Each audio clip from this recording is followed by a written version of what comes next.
You know what? There's something to say about getting things right at the right time and not peaking too early. And it's not how you start, it's how you finish. And listen, again, Philadelphia, Atlanta, San Antonio, not the greatest opponents, but that's who you're scheduled to play. You play who's in front of you.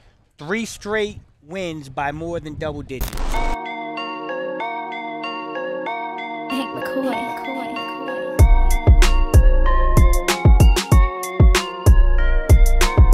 Shout out to the Suns for taking care of business. Like Espo, you bring up style points fairly often, or you have so far this year a couple times. Do you feel like this was a style points game for you? Oh, my God. They put on the book ones. They put on a nice suit. They went out and kicked some ass for the first time this year. In every quarter, they dominated.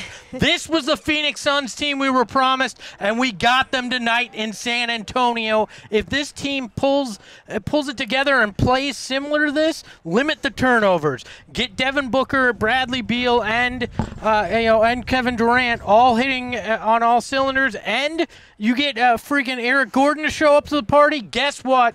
The Western Conference may have a new team that's going to scare some people. This is exactly what I wanted to see from his team. And I don't want to read into a win over a 15-win Spurs team too much, but I had said before the game I want to see them just get a blowout victory, for them to cut down on the turnovers, for the big three to play well together, for them to be moving the ball and continuing to build the offensive cohesion that we have seen over the last week or so. And they did that. Like, this was exactly what I felt they needed, because the last 2 wins, like, yes, they were against inferior opponents. They didn't feel like it felt tonight.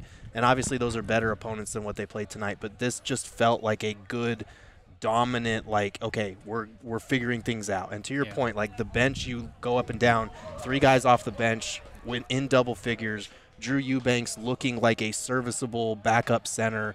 Bol hitting pull-up threes in garbage time. Like, that, it's good for the vibes. Like, they needed a get-right, like, just dominant win, and they got that tonight.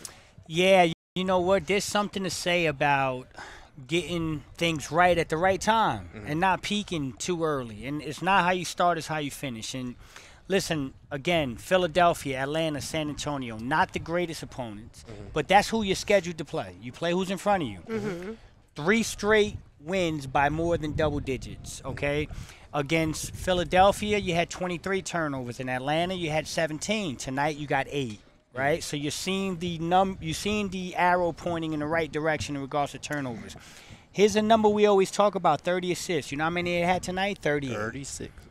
38? 36. 36. Mine says 38. Yeah, I saw 38 too. But either way, they have plus 30, right? I saw 55. ESPN's a liar. Now mine says 38. Yeah. Refresh. Refresh. So 38 dimes tonight. You protect the basketball.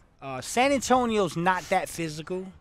And so although 8 is a great number, I will say that physicality is a part of turnovers sometimes, and I like to see them do it again, have a good game on Monday, but again, when you get some of this better competition, if you can keep that number down. I'm telling y'all right now, I feel really good about this basketball team. I like the energy, I like the vibe, I like the shift.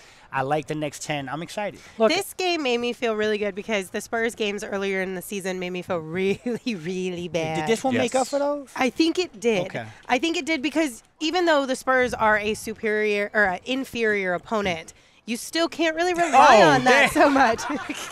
I was wondering. Bro, it's dark out here, man. You scared me, man. It's not dark out here. You just got black sunglasses on. It just makes it look like midnight. You almost brought the jersey out. That could have been bad. Bro, I felt like I was in the alley in Manhattan somewhere.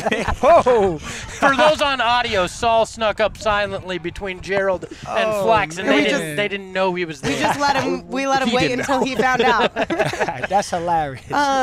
No, but this one definitely made up for at least one of the losses that the Suns took to the Spurs at the hands of the Spurs earlier on in the season.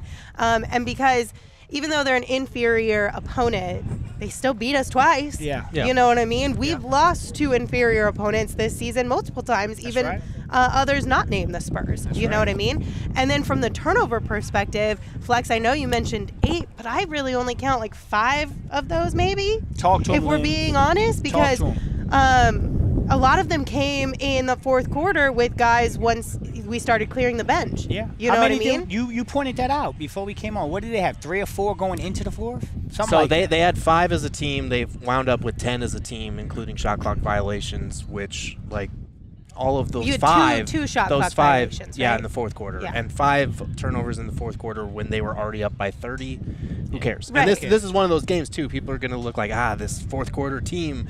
No. Like No, you they can't really do technically- that They anymore. lost the fourth quarter, so it didn't help their net rating, and that's why people freaking out about the fourth quarter thing. I always point to games like this, like they were up by 20 plus going into the fourth. That's Yeah. not going to help your net rating. And they pulled the starters too at a certain Right. point, or at least majority of them. Right. They pulled the bench at one point too. They That's did. You true. went to They third went to the double stringers. bench. Yes. I'm sorry, IT, but that's rough. the thing you bring up, well, it's an inferior opponent. But if I'm going to lose my ever-loving mind when they play poorly Thank you, to an Espo. inferior opponent, I'm going to celebrate when we Yeah. finally see a complete game from this team, because as everybody says, when they struggle against an inferior team, well, everybody's got talent in the NBA. Well, the Spurs, whether it's top tier talent, no, outside of Wemby, but they're still NBA team, Right. and they kicked their ass for a majority of this game, and that's what we were promised, and I'm going to give them a lot of praise for what they did tonight. Now come back out Monday,